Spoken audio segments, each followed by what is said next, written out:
So you've come here for the truth. Well, we've got the truth and nothing but the truth. Here are your hosts, Robert A. Bianchi and David J. Bruno. Welcome to WMTR Radio's Nothing But the Truth with your hosts, Bob Bianchi and Dave Bruno, two lawyers talking about mindset. It's still blowing the minds of many people. Can lawyers really talk about mindset, Dave? I mean, we're used to going in and beating people up, and people think that we're a certain way. Mindset is usually not connected to lawyers. Dave Bruno. Yeah, a little bit different here. We've been trained by Dr. Brene Brown. We're on boards and nonprofits and things like that. And I'll tell you what, we got one exceptional guest today. Yes, we do. Tom Coverley. Now, he is a TV show host on the show called Influenced. He is a comedy magician. Bob, I know you appreciate that as a magician yourself. Who's funny? And one of the most requested motivational speakers in America, specifically going into schools, which is really, really his sweet spot. He's performed live in front of over 5 million people around the world. He's been seen on TV and featured on Forbes and LA Weekly.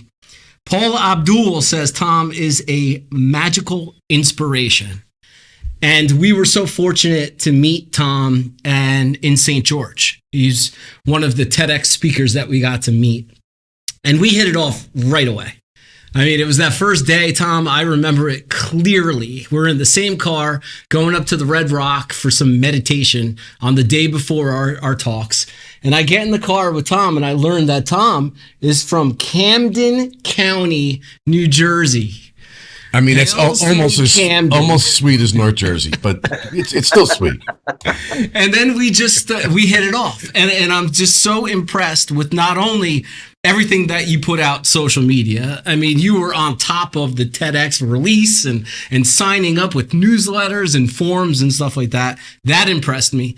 But then I started to really see what you're doing in the schools and the talks that you have to this demographic that is really in the toughest time period in my mind with social media and bullying and all kinds of different issues in the school. So first off, Tom, thank you so much for coming on the show. We appreciate you and all you've done.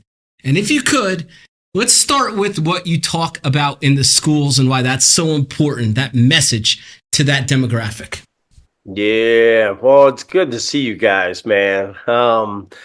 What I get a chance to talk in the schools about is just destroying the illusions and lies they are believing about life. I mean, we're talking about mindset, right? Our minds have believed a lot of illusions, a lot of lies, and not just our young people, right? Adults believe a lot of illusions, a lot of lies about ourselves, about other people. And so I come in, entertain them with a couple magic tricks, get them laughing and having a good time, because I'm a firm believer that laughter really is, right, the best medicine. And once you get students laughing, especially middle school, high school students, and it kind of just tears down those walls, right, immediately when they see their peers up on stage. And then it gives me a chance to just talk about some serious issues that they're facing, whether it's bullying, suicide prevention, mental health issues. And I not only want to destroy the illusions and lies they're believing, but I want to replace it with truth and reality, right, to who they are, and remind them of that. And for me, it's not earth-shattering advice. It's just those reminders that we all need in life. It's funny. I was telling somebody, this is going to sound like such a crazy thing, so don't laugh too hard. I mean, you're in the funny business, so you like a Swiss Army knife. Like, I always loved the Swiss Army knives, but there's a million versions of them. There's the real, like, the people that like, you get the real fat one. It's got the saw, it's got the 52 knives, the corkscrews, everything. But the one I carry is called the Explorer. It's got a lot less tools in it, but it's smaller, it's concrete. I know where to go. I don't have to search. I don't have to look too far to have a tool that pretty much will handle most things. And the reason I bring this up is, as you were speaking, I don't know why this analogy popped into my head. When I was a kid, the life was a lot smaller and a lot easier to deal with. I didn't need a lot of tools. I didn't need the big Swiss Army knife, and I think there were various ways to deal with a problem, and they were pretty straightforward, and they weren't too diverse. I think today, though, there's so many choices, like the big Swiss Army knife, that I wonder sometimes if too many tools is a problem. Am I making any kind of sense like that? Yeah, absolutely. No, that makes a complete sense because, listen, I'm 51 and I don't know how old you guys are, but listen, when we were kids, we could go and escape the bully, right? Like if we were bullied at school, we'd come home and you didn't have to deal with it that night. You can escape it, especially if you were in your house, right? I mean, you might have to deal with your siblings bullying you, but you didn't have to deal with the bully at school and you could escape it. And life was simpler. You didn't have to face that bully till you went back to school the next day. And so these kids, it's the opposite, right? They're being bullied at school, they're being bullied online, and text messages, social media, it's out of control. I mean, even parents will reach out and say, look, my kid's not even on social media. And I'm like, hey, I applaud you for that. But when they get to school that next day, their friends are saying, hey, look what, everybody said about you last night. And so that's why suicide rates are even just going through the roof, higher than ever before among our young people. I mean, they're faced and with so many things, they have this is a great tool to have, our phones, right? And to have that, but we also know there's lots of positive, but there's lots of negative that our kids are faced with that we never had to deal with as kids. And so, yeah, I think that was a great analogy, man, of just talking about the things that they need to have in their hand, right? The tools to be able to combat all of these things. And the tools are way bigger right now. Yeah, the other thing I was going to ask you kind of on the tool piece is that if you're a parent today, Dave's a parent of two young kids, if my value structure is a little old school and that you only need this little Swiss Army knife here with these few tools to be able to take care of 99% of your problems, and I don't want you playing around with any of the other tools. These are sufficient for you. Okay.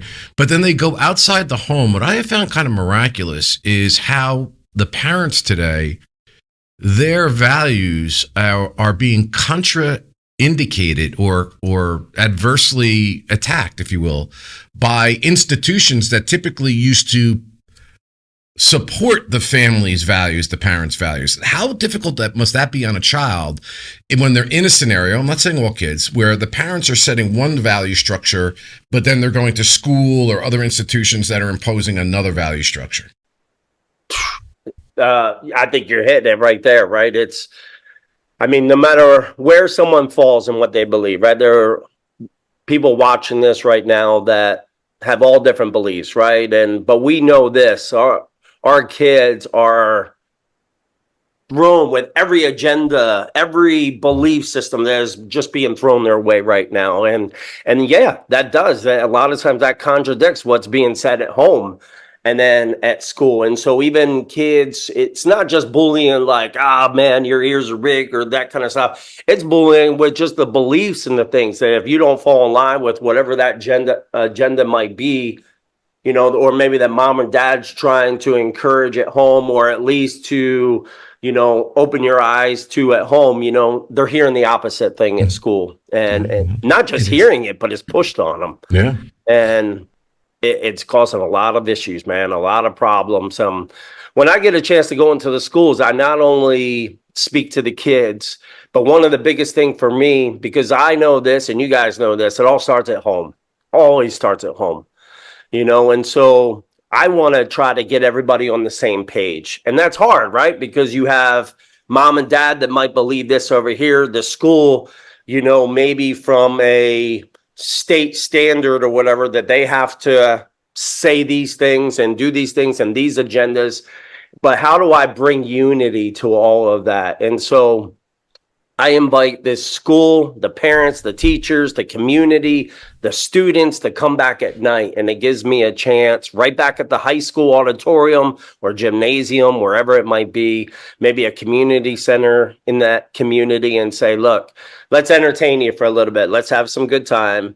So at night, I'll do a full hour show, but then I will take some time at the end of the show to kind of just bring that unity together as a family and say, let's stick to the core issues. Let's stick to the core things of what we expect and what we want from our kids. And how do we do that together, right? How do we raise these kids? It's that whole, taking a village, right? To just pour into our kids, because we could try to do it at home. You get any resistance? You get any resistance from either the school, parents, student body? What seems to be the biggest hurdles to get over to bring these people together? I don't really face any resistance for it. I mean, it's just been beyond welcomed, right? It's hard to talk about tough issues when it comes to mental health issues, when it comes to suicide prevention, when it comes to these things that our kids are facing. How do we talk about it, right? Parents could try to talk about it, but that's where I found that laughter and getting them laughing, entertaining, has a way of even taking every adult in the room and kind of just relax, that we can talk about serious issues in a fun way, right? We can have fun doing it. You have to. I mean, you have to lighten the mode. I just did a school that they brought every organization you could, man, in that community, counseling centers, big brother, big sister, everybody together, man, and gave families resources. But it started off with my show, entertaining them for an hour, getting them laughing. And then I shared some things for about 20 minutes with the entire group as a whole. And then they kind of just went off to these different sections. And it was really cool because in the different classrooms, they had different activities that you could do with your child. And it was just a fun way of talking about serious issues. A lot of tears that night, man. A lot of tears at that. But no, I haven't faced opposition with that. Yeah, amazing. Okay, great place to stop because we got a lot more questions to ask you about that. But we're going to take a quick break here at WMTR Radio, Nothing But the Truth. We'll be right back. At the Bianchi Law Group, our team of former prosecutors and certified criminal trial attorneys specialize in criminal defense and domestic violence cases. When you need a law firm with courage, compassion, and the commitment to fight for you, call the Bianchi Law Group today. Welcome back. Hey, Tom, that's really amazing, that story you just said, because my experience, having been the prosecutor and spoken in many, many places, and I'd say from that was like from 2007 to 13, like whether it was drugs or mental health or in issues of social justice, there was what I would deem now uber respect amongst people who had differing points of view. But I think Dave would agree with me, like in our media space where we're on different TV shows, something started to happen a couple of years ago where even when we were commenting on criminal law cases, somehow it became politicized. And I feel like today I can't open my mouth and talk about whether I like, by the way, I never asked you this. I'm a fan of the long stick pretzels.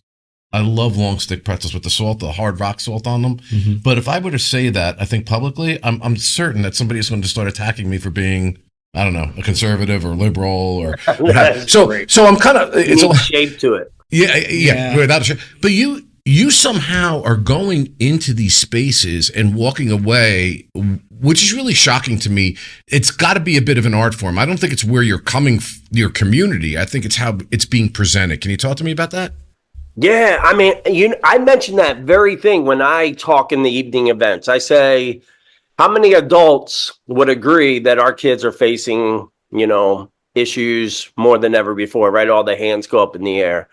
And then I get a chance to talk to them and just ask them, like, how many of you remember, like, back in the day, like, when we could agree to disagree? All the hands go up in the air. And I'm like, what happened? Like, where did that go, right? We used to be able to have different point of views and be able to sit and have a conversation. Now we live in a world that if someone disagrees, we're shutting them out, wanting to argue, block them from social media, that kind of thing. I mean, you got family members that'll block family members just because you believe two different things. Like, whatever happened, obviously we all are individuals and we all are not going to land on the same things, right? And so my way of just dealing with that is just being raw and real. I've been doing this long enough that I do think it takes a little knack to bring that together, because obviously I'm not talking about specifics necessarily, right? All these different agendas specifically that are pushed on our kids, even though There's lots of them that I don't think should be pushed on our kids whatsoever. But to come together and say, hey, how can we as families, because our kids are hurting, like, we have to come together. We have to support the teachers, right? The teachers aren't doing their job because they're getting paid big bucks. They're doing that job because they have a love for students. They have a love for that subject, right? And parents are trying to do their best. But fact is, they're spending most of their time at school, not with mom and dad. The conversations between parents and students or your kids is getting so minimum. I don't remember the exact number they put on that, but it's scary low of how much communication is happening between parents and kids. And so I just want to be able to come in there and just talk to these parents and say, we got to do something. We got to be on the same page. You have to communicate. Your kids are watching when you're bad mouthing, Mrs. whatever, right? Because you don't agree with that teacher. That teacher has bad days, just like you have bad days as a parent, right? And you want people to forgive you and give you another chance.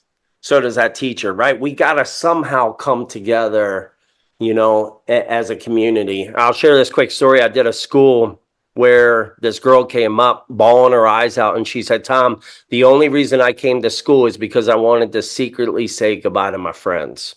And she said, I'm bullied so bad, I just can't take it. And she said, but because of what was said in this school assembly, she said, I was believing the illusion that nobody would miss me if I was gone. I believed the illusion that I have no purpose in this life, that I'm just not good enough. But you reminded me of truth and reality, and reality is people would miss me if I'm gone. I do have a purpose in this life. And she's like, I'm going to choose life. I say all that because I said, why don't you come back tonight with your mom? She came back to the evening thing with her mom, and that mom had that suicide letter in her hand. And let me just tell you, fellas, that was a thank you hug that I will never forget the rest of my life. And again, it wasn't because we talked about all these specifics out there, just in a general way that I think we got to talk about things, like I said, to be able to bring people together and go, our kids are hurting.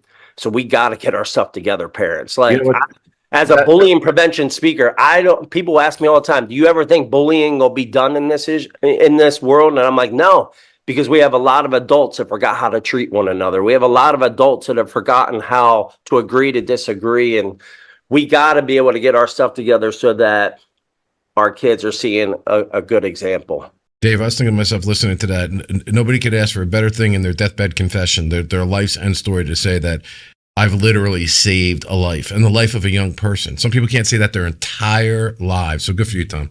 And it's not just that one person, Tom. I see it. I just was on your story just about 30 minutes ago where a mother just posted something about the impact you had on her child and her, the parent.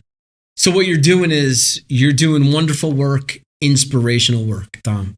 And again, Tom, we met at the TEDx experience, and we've gotten to know each other a lot. And I know that you haven't always been the comedy magician, Tom. There's a Camden County, Jersey root story to Tom as well that I want to talk about too. What made you get to where you are now? What's the purpose? What's the why? How'd you get there? Now, before you answer that, we got about 5 minutes left in the show, 4 minutes. So you got to be able to answer that. And then I got 2 magic questions I got to ask you. Perfect. So let's do this. All right. I'm going to give you the short version. Listen, I grew up in Camden, New Jersey, and I'm here to tell you I lived and I made it through it. So without getting into a whole lot of specifics, man, that was a lot of my story, a lot of my passion comes from that, right? I was that kid that was told I'll never amount to anything because, sometimes we're a product of our surroundings, right? You don't have to be, but I became that, right? And so I began doing things that I have no business doing, right? And then someone came and spoke some truth into my life, and it transformed my life, right? When I was a teenager, and turned my whole life around. But that's where that passion comes from living in that city, seeing and doing things that most kids will probably, you should never see in your life as a kid, right? And so I'm just glad that I got past all of that so I could use that to be able to impact kids' lives. I mean, would you be able to impact the lives that you are right now had you not had those experiences? I believe I could, but it wouldn't come across with that same passion, right? I faced a lot in my life. And so at a young age, even. And so it just, I don't know. I think it just puts that extra something in your step so that because I speak to a lot of youth detention centers and stuff like that across the country. And I'm speaking to these kids, and it gives me that relatability that I wouldn't have otherwise, I think. Yeah. Interesting. All right. What was your first magic trick that you got when you were a kid? Man, I didn't do magic tricks as a kid. That's the crazy part about it. I might have done a card trick or something, like everybody, like, here's all the piles and let's eliminate this pile, right? All those crazy card tricks that everybody did as a kid. I did not start doing magic until I was 18 years old in college. Really? So I was up in Scranton, Pennsylvania. There was a professor that did magic tricks, and he was like, hey, there's a magic shop downtown Scranton. Why don't you come with me sometime? And I'm like, there's a store that just sells magic tricks. So long story short, I went in, I was hooked ever since. And I never would have thought a hobby would have turned something as a career. But okay, what's your favorite magic trick? my favorite magic trick is the one that is the most requested trick that I get asked to do. And I actually did it on my TED Talk. So if people want to check that out, they can see it. I did an abbreviated version of it. But that trick is where it's all borrowed objects. Magicians spend a lot of money on magic props, but this is done with all borrowed objects. I asked the venue to always supply me with a 12-pack of soda. I do a whole comedy routine, but I have someone rip that thing open. They grab one of the cans out that's sealed, and then I take a quarter from someone in the audience. They sign their initials on the quarter in Sharpie. I take their quarter and I just slam it in the bottom of the can. You know, I would just take it and just slam it right there. And then they open it up, they pour it out into the glass, and their signed quarter is inside. That's a Chris Angel, right? It's great. Yeah, Chris Angel did it on Mind Freak years ago. A friend of ours created that. His name's Wayne Houchin. And that's right. You're Wayne Houchin. My bad. Exactly. Yeah. So Wayne Houchin created that brilliant illusion. He gave Chris Angel permission to do it on TV. He gave me permission to do it on stages. And so I've been doing. He knows Chris, by the way, right? I remember around the time you're doing TED Talk, you were with him. Yeah, we were just out in Vegas. And so all us magicians, Chris Angel, David Copperfield, we're all rubbing shoulders with each other, trying to learn from guys like Wayne Houchin that teach us these tricks. Because they're the brilliant minds that create these things. We just perform them. I feel so bad that I said Chris Rock instead of Wayne Houchin. I mean, both, tremendous, but he really is brilliant. And I used to do that a lot. I guess fortunately for me, I wasn't doing it with soda cans, it was with beer cans, but it is a great illusion. And a lot of his stuff, and I'm trying to think of the other magician's name. He's escaping me right now. David Blaine. David Blaine. I have literally, I don't know how you feel about this, but I've been doing magic since I was like 7, 8 years old. And I've literally watched him use a prop that I myself have used and know very well. And he does the presentation in a way where I'm trying to figure out how he did it. And I'm like, how can this be? Does that make sense to you? I'm like, how is he doing this? And beyond makes sense. It's absolutely crazy. I mean, there's something so cool about magic props and that kind of stuff. And it's just a lot of fun to mess with, right? It's just, I think I might know which one you're talking about. There is a trick that he does that he just made it that much more mind-blowing. Because he takes those tricks that every kid might own, right? Or even an adult might own. And he has a way of just taking it and putting it to another level. It's beyond mind-blowing. Yeah, I mean, I know how it's done, but it's beyond mind-blowing. Divulging the secrets of magic. Never. On Nothing But the Truth. Keep this. You know why magicians say, we never reveal the secret? It's because we work so hard to practice it, and we don't want to give it away. That's why. Yeah, absolutely. It's not like we sign our name in blood saying, don't give the secret, right? All right. Well, listen, that's awesome. Great interview, Tom. You got to come back. Same thing here. I didn't go to the Rock with the guy with the drum. The Red Rock meditation. Dave came back from TEDx. He's like, I got to meet this guy, Tom. He's amazing. We were on a rock. The guy was hitting a drum. I'm like, well, I'm not interested in the drum and the rock, but Tom, I am. And you certainly was great meeting you. And you're going to come back. We got to have you back, Tom. We really appreciate it. Appreciate you guys for having me on, man. All right, hold on one second, Tom. By the way, before we just conclude, where can people find you? Yeah, they can go to destroyillusionstour.com. DestroyIllusionstour.com. All right, you're listening to Bob Bianchi, Dave Bruno, Nothing But the Truth, every Saturday at 9:30 on the radio. And Dave, where can they find us live?